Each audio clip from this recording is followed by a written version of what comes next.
வணக்கம். சலாம் மலேசிய மடானி. ஆர்டிஎம் தமிழ் செய்திகள். உடனடி தகவல், உறுதியான உண்மை. நான் ஹரிஹரன் சண்முகநாதன். கவனத்தை ஈர்க்கும் முக்கிய செய்திகள் சுருக்கமாக. நாடாளுமன்ற தொகுதிக்கு வழங்கப்படும் அரசாங்க ஒதுக்கீடுகள் மக்கள் நலனுக்கானவை. அது நாடாளுமன்ற உறுப்பினரின் தனிப்பட்ட உரிமை அல்ல.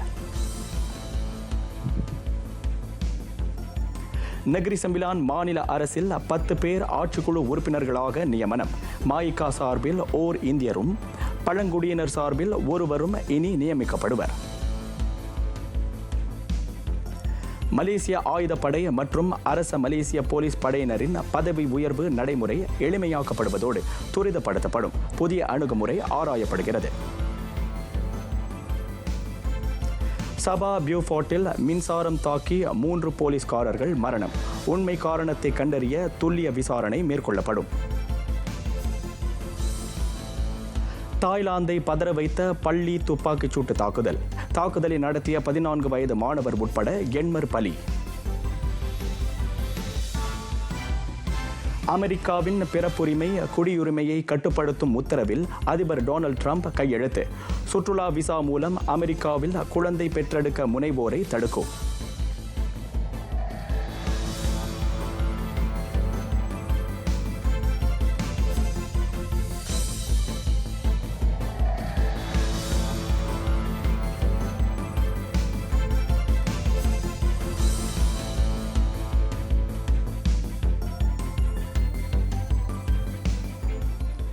செய்திகள் இனி விரிவாக.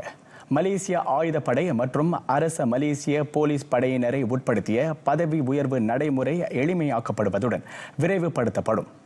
அதற்கு அரசு கொள்கை அளவில் இணக்கம் தெரிவித்திருப்பதாக பிரதமர் தெரிவித்தார். பிற பொதுச் சேவை திட்டங்களுக்கு ஏற்ப மலேசிய ஆயுதப்படை மற்றும் அரச மலேசிய போலீஸ் படையினரின் பதவி உயர்வு இடம்பெறும்.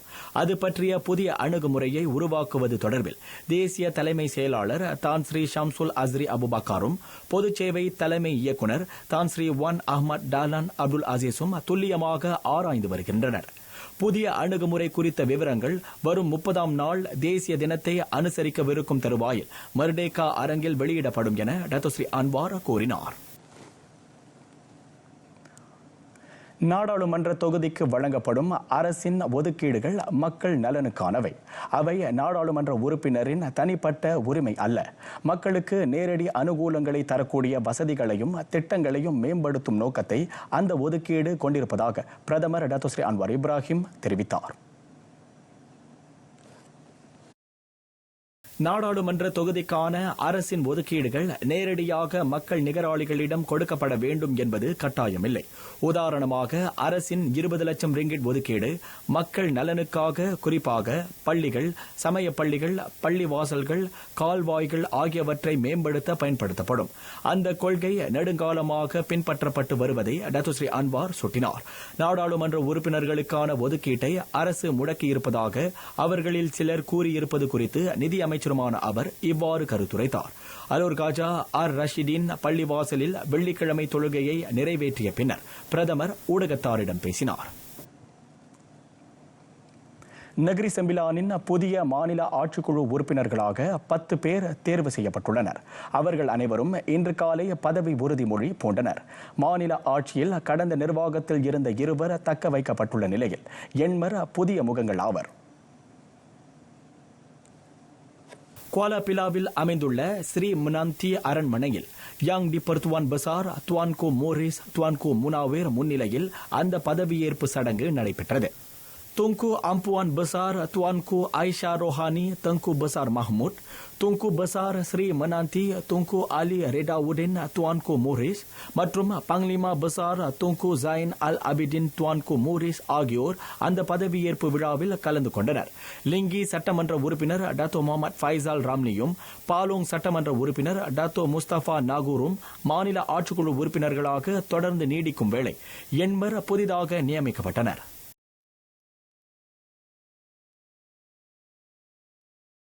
இவ்வேளையில் மாநில இந்திய சமூகத்தை நிகர்த்து மந்திரி பசார் அலுவலகத்தின் கீழ் ஒருவர் நியமிக்கப்படுவார் என டாத்தோ இஸ்மாயில் லாசிம் சொன்னார். மாநில ஆட்சிக்குழு உறுப்பினர் நிலையிலான அப்பொறுப்புக்கு மாயிகாவை சார்ந்தவர் தேர்வு செய்யப்படுவார் என்பதையும் அவர் சுட்டினார்.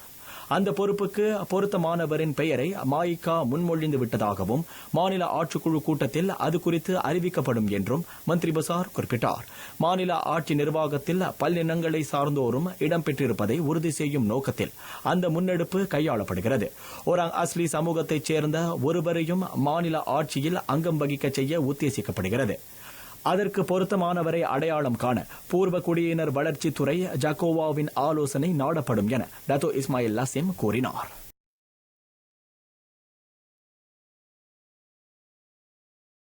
இதனிடையே நெகிரி சிம்பிலான் ஆட்சியாளர் துவான்கோ மோரிஸ் துவான்கோ முனாவேர் புதிதாக நியமிக்கப்பட்ட மாநில ஆட்சிக்குழு உறுப்பினர்கள் அதிகாரத்தை தவறாக பயன்படுத்தக்கூடாது என்று வலியுறுத்தியுள்ளார். குறிப்பாக அரசாங்க ஒப்பந்தங்கள் மற்றும் மேம்பாட்டு திட்டங்கள் தொடர்பான முடிவுகளை எடுப்பதில் வெளிப்படைத்தன்மை, நேர்மை மற்றும் பொறுப்புணர்வுடன் செயல்பட வேண்டும் என அவர் அறிவுறுத்தினார். மக்களின் நம்பிக்கையை பேணுவதோடு நல்லாட்சி மற்றும் நேர்மையான நிர்வாகத்தை உறுதி செய்வது ஒவ்வொரு ஆட்சிக்குழு உறுப்பினரும் தலையாய கடமையாக கருத வேண்டும் என அவர் பணித்தார்.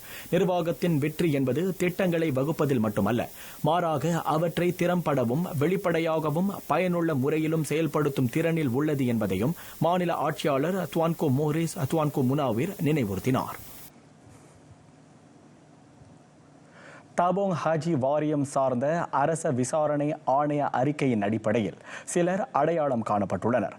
அவர்களுக்கு எதிரான விசாரணையை முடுக்கிவிட்டுள்ளது உள்நாட்டு வருமான வரி வாரியம் LHDN.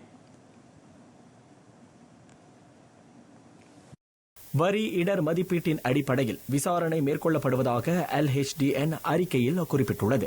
சம்பந்தப்பட்டோர் கொண்டிருக்கும் சொத்துகளும் அவர்கள் பெறும் வருமானமும் பொருந்தவில்லை என விசாரணையில் தெரிய வந்திருக்கிறது. வேண்டிய தரவுகளை திரட்டும் அதே வேளையில் ஆவணங்களை சரிபார்ப்பதற்கும் துப்பு துலக்குவதற்கும் LHDN தொடர்புடைய சில மனைகளில் சோதனையை மேற்கொண்டது. நிபுணத்துவ, உயர்நெறி மற்றும் நடப்பில் உள்ள வரி சட்ட விதிகள் அடிப்படையில் சரிபார்ப்பு நடவடிக்கையும் விசாரணையும் தொடரப்பட்டதாக அது தெளிவுபடுத்தியது. விசாரணையின் முடிவை பொறுத்தே தொடர் நடவடிக்கையை எடுப்பது தீர்மானிக்கப்படும்.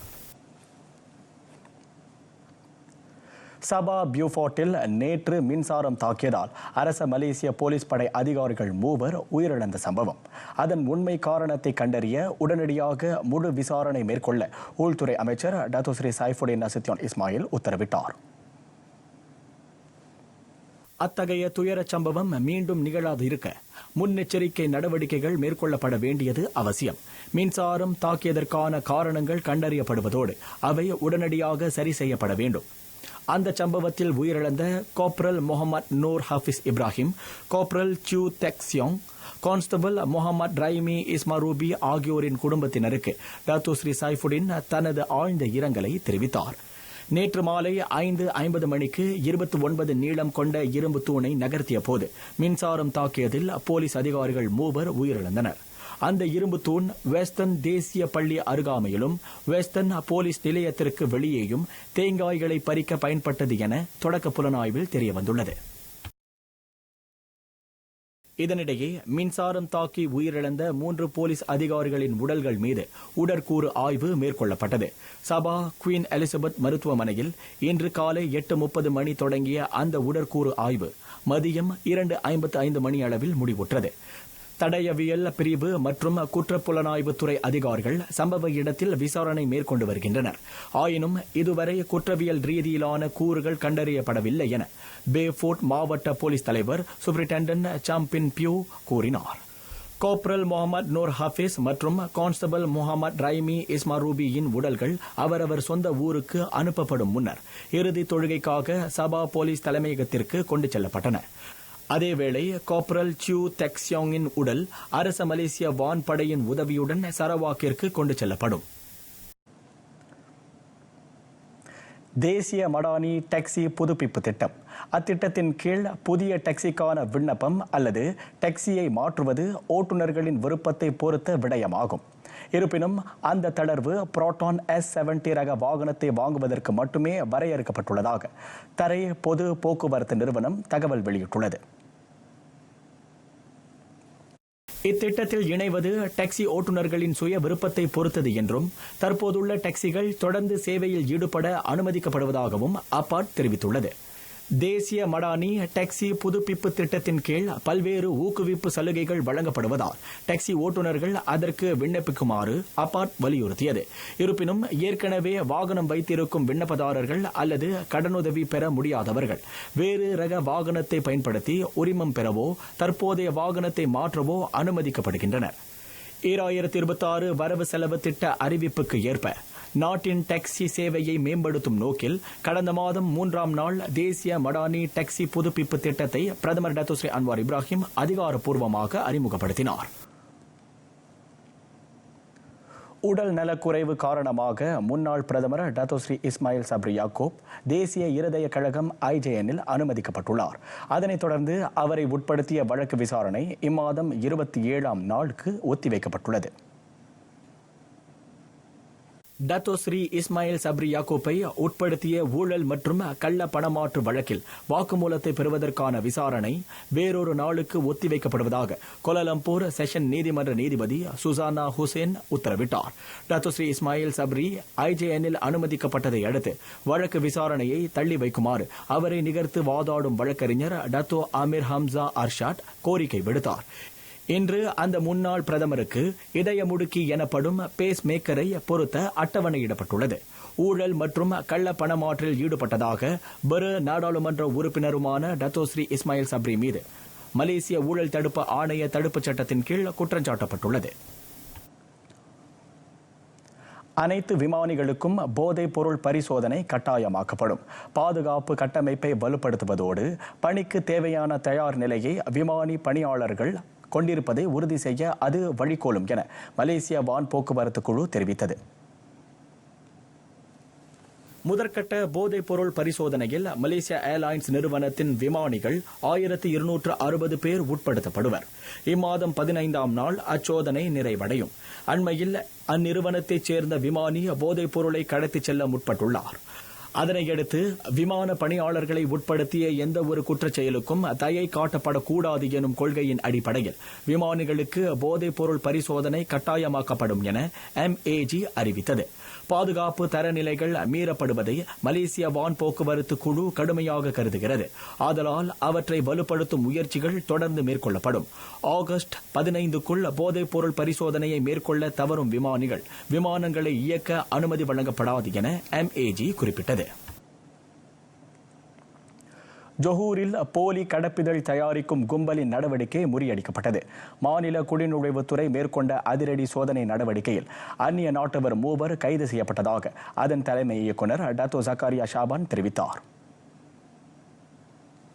ஜொஹூர் கெலாங் பாத்தா சுல்தான் அபுபக்கர் வளாகத்தில் நேற்று மேற்கொள்ளப்பட்ட சிறப்பு சோதனையில் 33 முதல் 41 வயதிலான அந்நிய நாட்டவர்கள் 3 குடிநுழைவுத்துறை அதிகாரிகளின் பிடியில் சிக்கினர். மலேசிய ஊழல் தடுப்பு ஆணையத்தின் ஒத்துழைப்போடு அந்த சோதனை நடத்தப்பட்டது. சில வெளிநாட்டினருக்கு தெரியாமலேயே அவர்களுக்கு சொந்தமான கடப்பிதழ்களை அந்த கும்பல் சேகரித்து வந்திருந்தது தொடக்க புலனாய்வில் தெரியவந்தது. மேலும் குறிப்பிட்ட சேவையை வழங்க 700 ரிங்கிட் கட்டணம் வசூலிக்கப்படுவதும் விசாரணையில் அம்பலமானது.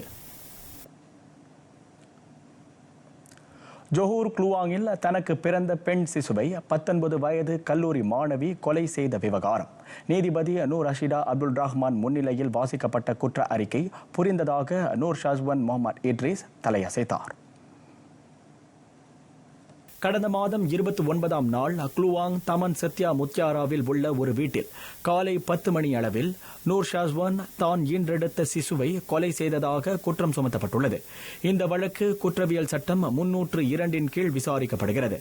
குற்றஞ்சாட்டப்பட்ட நூர் ஷாஸ்வானுக்கு ஆதரவாக வாதாட வழக்கறிஞர் நியமிக்கப்படா நிலையில் அவருக்கு எதிரான வாதங்களை துணை அரசு வழக்கறிஞர் நிக் நோராத்தினி நிக் அஸ்மான் முன்வைத்தார். குற்றம் சுமத்தப்பட்டவருக்கு பிணை வழங்கப்படவில்லை. அக்டோபர் 8ஆம் நாள் இவ்வழக்கு மீண்டும் செவிமடுக்கப்படும். பியாண்ட் வேர்ட்ஸ் உலக இசை மேதையையும் மலேசிய கலைஞர்களையும் ஒரே மேடையில் சங்கமிக்க வைக்கும் அனைத்துலக இசை நிகழ்ச்சி.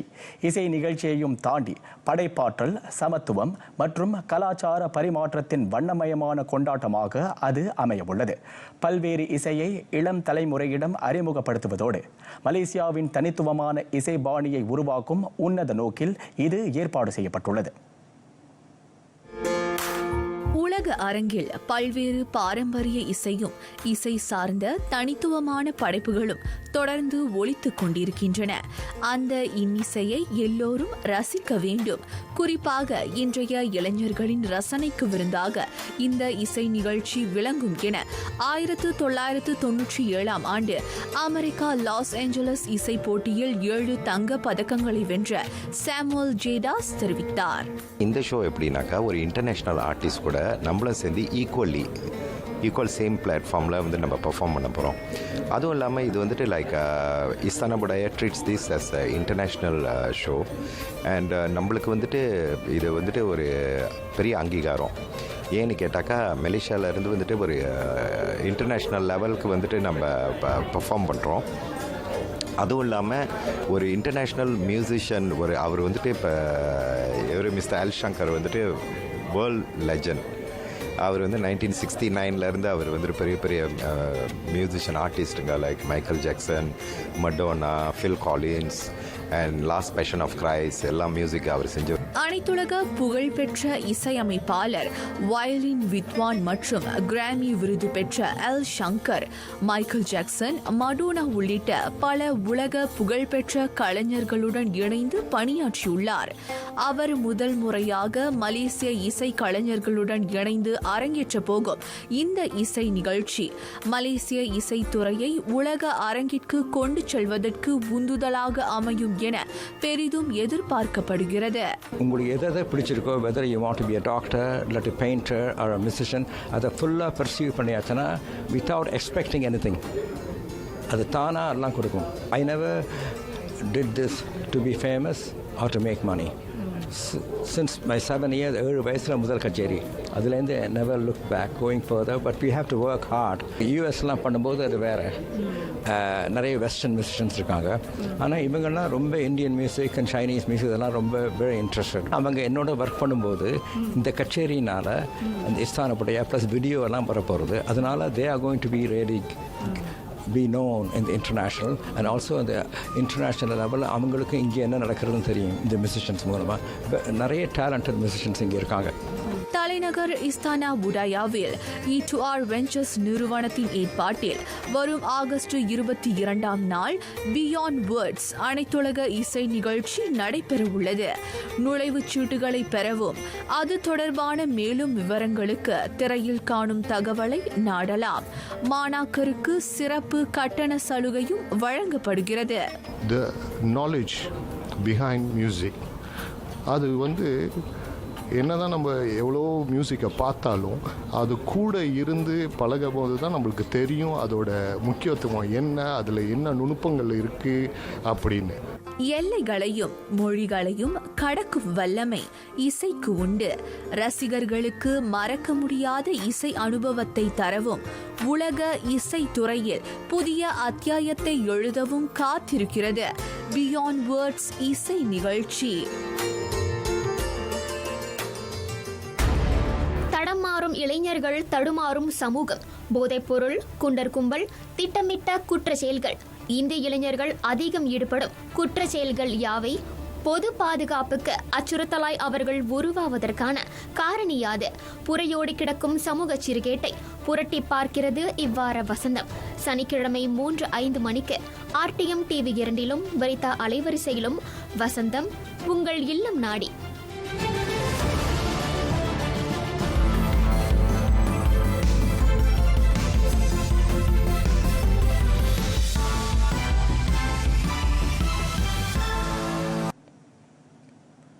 தாய்லாந்து தலைநகர் பேங்காக்கை அதிர வைத்த பள்ளி துப்பாக்கிச் சூட்டு தாக்குதல் சம்பவத்தில் துப்பாக்கிச் சூட்டை நடத்திய மாணவர் உட்பட குறைந்தது 80 உயிரிழந்தனர். தாக்குதலின் போது ஏற்பட்ட தள்ளுமுள்ளில் 15 மாணவர்கள் காயமடைந்தனர். பேங்காக்கின் புறநகர் பகுதியில் அமைந்துள்ள டெப்சீரின் நோந்தாபூரி பள்ளியில் 14 வயதான மாணவர் துப்பாக்கிச் சூடு நடத்தியதாக அறியப்படுகிறது. பள்ளியில் துப்பாக்கிச் சூட்டை நடத்துவதற்கு முன்னர் அவர் வீட்டில் இருந்த தனது தாத்தா பாட்டியை சுட்டுக் கொன்றது தெரியவந்துள்ளது. பின்னர் துப்பாக்கியுடன் பள்ளிக்கு சென்ற அந்த மாணவர் ஆசிரியர்களையும் மாணாக்கரையும் நோக்கி சரமாரியாக சுட்டதாக நம்பப்படுகிறது. தாக்குதலை நடத்திய பிறகு அவர் தன்னைத்தானே சுட்டு தற்கொலை செய்து கொண்டாரா, போலீசால் சுடப்பட்டு உயிரிழந்தாரா என்பது ஆராய ஆராயப்படுகிறது. மேலும் மாணவரின் கையில் எவ்வாறு துப்பாக்கி வந்தது என்பதை உள்துறை அமைச்சு விசாரிக்கிறது. கடந்த 6 ஆண்டுகளில் தாய்லாந்தில் துப்பாக்கிச்சூடு நடப்பது வழமையாகி வரும் நிலையில் அதற்கு பெரும்பாலும் சிறாரே பலியாகின்றனர். துப்பாக்கி மீதான சட்டங்கள் வலுப்படுத்தப்பட்ட போதிலும் அவை பலனளிக்காமல் உள்ளன. ஹோர்மூஸ் நீரிணையை அடுத்த 60 நாட்களுக்கு திறக்க ஈரானும் ஒமானும் இணக்கம் கண்டுள்ளன. அதனை திறப்பதற்கான ஒப்பந்தத்தின் முக்கிய அம்சங்களில் அவ்விரு நாடுகளும் புரிந்துணர்வை எட்டியுள்ளன. எனினும் அந்த ஒப்பந்தத்திற்கு ஈரானின் உச்ச தேசிய பாதுகாப்பு மன்றத்தின் ஒப்புதல் தேவைப்படுகிறது. அது கிட்டிய அடுத்த சில நாட்களில் ஹோர்மூஸ் நீரிணையை திறப்பது மீதான அதிகாரப்பூர்வ அறிவிப்பை தெஹ்ரான் வெளியிடும். அந்த ஒப்பந்தத்தின்படி ஹோர்மூஸ் நீரிணைக்குள் நுழையும் கப்பல்கள் ஈரான் கடற்கரையை ஒட்டிய பாதையிலும், வெளியேறும் கப்பல்கள் ஓமான் கடற்கரைக்கு அருகேயும் பயணிக்க வேண்டும். நீரிணையை கடக்கும் கப்பல்களுக்கு எவ்வித போக்குவரத்து கட்டணமோ சேவை கட்டணமோ விதிக்கப்படாது. அதோடு கண்ணி வெடிகளை அகற்றவும் சில தொழில்நுட்ப நடைமுறைகளையும் மேற்கொள்ளவும் மேற்காசிய வட்டார நாடுகளின் ஒத்துழைப்பு நாடப்படும்.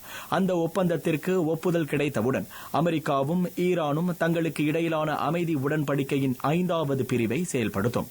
வர்த்தக கப்பல்கள் ஹோர்மூஸ் நீரிணையை பாதுகாப்பாக கடக்க அந்த பிரிவு வகை செய்கிறது. அமெரிக்காவின் பிறப்பு உரிமையையும் குடியுரிமையையும் கட்டுப்படுத்த மேலும் ஒரு உத்தரவில் கையெழுத்திட்டுள்ளார் அதிபர் டொனால்ட் ட்ரம்ப். குறிப்பாக அந்த வல்லரசுக்குள் சுற்றுலா விசா மூலம் நுழைந்து குழந்தை ஈன்று அமெரிக்க குடியுரிமையை பெற முற்படுவோரை தடுக்க அந்த உத்தரவு வகை செய்கிறது. B2 சுற்றுலா விசாவில் அமெரிக்காவுக்குள் நுழையும் கர்ப்பிணி பெண்கள் அங்கேயே குழந்தையை பெற்றெடுக்கிறார்கள். அமெரிக்க அரசமைப்பின் திருத்தம் செய்யப்பட்ட 14ஆம் பிரிவின்படி அந்த வல்லரசில் பிறக்கும் குழந்தைகளுக்கு இயல்பாகவே குடியுரிமை கிடைத்துவிடும். அதற்காக பயணம், மருத்துவமனை, தங்குமிடம், சட்ட ஆலோசனை போன்ற சேவைகளை ஏற்பாடு செய்யும் தனியார் நிறுவனங்கள் உள்ளன. அவற்றுக்காக ஆயிரக்கணக்கிலிருந்து பல்லாயிரக்கணக்கான டாலர் வரை செலவாகலாம். அதனை தங்களுக்கு சாதகமாக பயன்படுத்தி லாபகரமான தொழிலாக சில செல்வந்தர்கள் மாற்றியுள்ளனர். அமெரிக்க குடியுரிமை அல்லது பிறப்புரிமை வணிகமாக்கப்படுவதை இனியும் அனுமதிக்க இயலாது என ட்ரம்ப் சூளுரைத்தார். அதோடு வெளிநாட்டு அரசு ஊழியர்களின் குழந்தைகளுக்கும் எதிரி நாட்டைச் சேர்ந்தவர்கள் என வகைப்படுத்தப்பட்டோரின் குழந்தைகளுக்கும் அமெரிக்க பிறப்புரிமை மற்றும் குடியுரிமையை அந்த உத்தரவு மறுக்கிறது. இந்தோனேசிய அரசுக்கு சொந்தமான மாபெரும் வர்த்தக வங்கி மண்டீரிக்கு உலக வங்கி 75 கோடி அமெரிக்க டாலர் மதிப்பிலான நிதி உத்தரவாதத்தை வழங்கியுள்ளது. குறு சிறு நடுத்தர தொழில் முனைவர்களுக்கு குறைந்த வட்டியில் கடனுதவியை ஏற்படுத்தி தரும் திட்டத்திற்கு அந்த நிதி பயன்படுத்தப்படும். உலக பொருளகம் வழங்கியிருக்கும் 75 கோடி டாலர் மதிப்பிலான கடன் அனைத்துலக நிதி நிறுவனமான HSBC மூலம் 3 ஆண்டுகளுக்கு 2 தவணைகளாக வழங்கப்படும். அதற்கு உலக வங்கி குழுமத்தின் பல்தரப்பு முதலீட்டு உத்தரவாத நிறுவனம் வலுவான ஆதரவு நல்கிறது. பன்னாட்டு நிதி அமைப்புகள் இந்தோனேசிய பொருளாதாரத்தின் மீது கொண்டுள்ள நம்பிக்கையை அது புலப்படுத்துவதாக பேங்க் மண்டீரி தெரிவித்தது. அந்த நிதி குறு சிறு நடுத்தர தொழில் முனைவோருக்கு ஏற்கனவே வழங்கப்பட்ட கடன்களுக்கு மறு நிதியளிக்கவும் பயன்படுத்தப்படும்.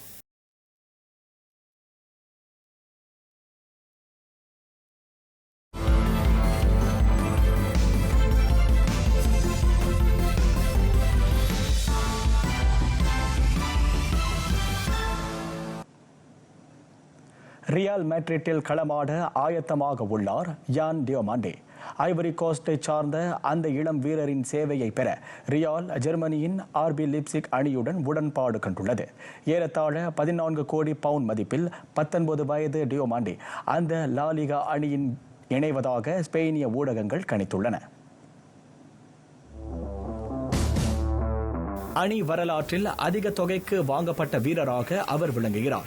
2033 ஜூன் 30 வரையில் ஏறத்தாழ அடுத்த 7 பருவங்களுக்கு டியோமாண்டே ரியாலுக்கு களமாட அந்த ஒப்பந்தம் வகை செய்துள்ளது. அவரை வாங்குவதில் ரியால், பாரிஸ் செயின்ட் ஜெர்மைன், லிவர்பூல் ஆகிய அணிகளுக்கு இடையில் கடும் போட்டி நிலவின. உலக கிண்ண போட்டியில் தாயகத்தை நிகர்த்து களமிறங்கிய அவர் இறுதியில் ரியாலின் வசமாகினார். புதிய பருவத்தை சமாளிக்க நிர்வாகி ஹோசே முரின்ஹோ வழிகாட்டலில் இயங்கும் அவ்வணி ஒப்பந்தம் செய்திருக்கும் 6ஆம் வீரர் அவர் ஆவார். தொடர்ந்து 2 முறை முதன்மை கிண்ணம் எதனையும் வெல்லாமல் இருக்கும் ரியாலை முழுமையாக மாற்றியமைக்கும் முயற்சியில் ஈடுபட்டுள்ளார் முரின்ஹோ.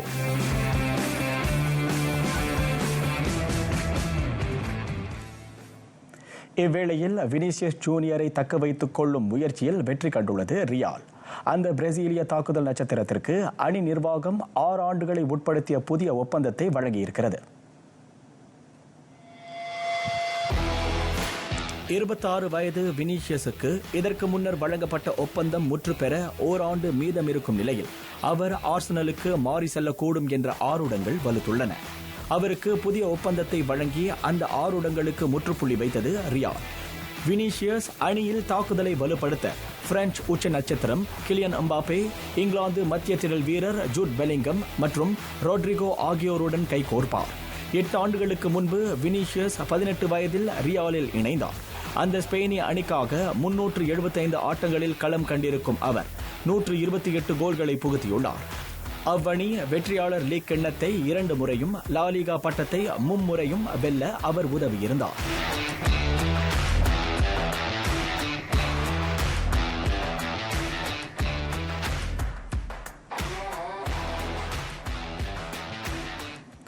பார்சலோனாவுக்கு அணி மாறுவதற்குரிய பேரத்திற்கு பச்சை கொடியை காட்டிவிட்டார் ராட்ரி. அந்த ஸ்பெயினிய மத்திய திடல் வீரர் தற்போது மான்செஸ்டர் சிட்டிக்கு களமாடி வருகிறார்.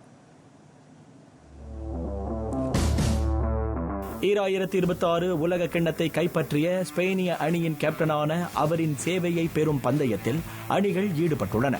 30 வயதான ராட்ரி பச்சை கொடியை காட்டிவிட்டதால் அவரை பெறும் முன்னெடுப்பை பார்சா நிர்வாகம் எந்நேரத்திலும் முடுக்கிவிடலாம் என அறியப்படுகிறது. சிட்டியுடனான அந்த பேச்சு முடுக்கிவிடப்பட்டாலும் ராட்ரியை விட்டு தருவதில் இங்கிலீஷ் அணி இன்னும் உறுதியாக இல்லை. ராட்ரி சிட்டியுடன் கொண்டிருக்கும் ஒப்பந்தம் முற்றுப்பெற இன்னும் ஓராண்டு மட்டுமே மீதமுள்ளது. உலக கிண்ண போட்டியின் சிறந்த வீரரும் அட்லெட்டிகோ மேட்ரிட் அணியின் முன்னாள் ஆட்டக்காரருமான அவர் 6 கோடி யூரோ மதிப்பில் சிட்டியில் இணைந்தார்.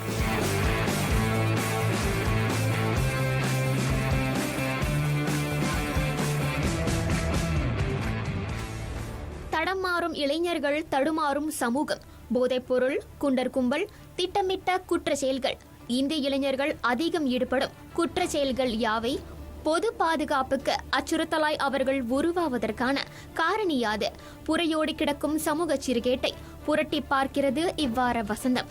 சனிக்கிழமை 3:05 மணிக்கு RTM TV 2 வரித்த அலைவரிசையிலும் வசந்தம் உங்கள் இல்லம் நாடி.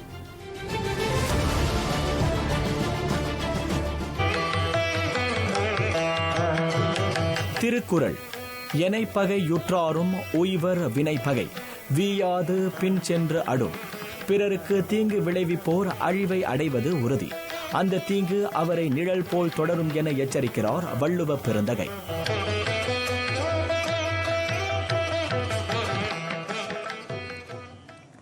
நிறைவை நாடுகிறது RTM தமிழ் செய்திகள். எங்களோடு பயணித்ததற்கு நன்றி. மலேசியா மடானி கசுஜாத்ரான் டி நிக்மாத்தி. மலேசியா மடானி அனைவருக்குமான நல்வாழ்வு.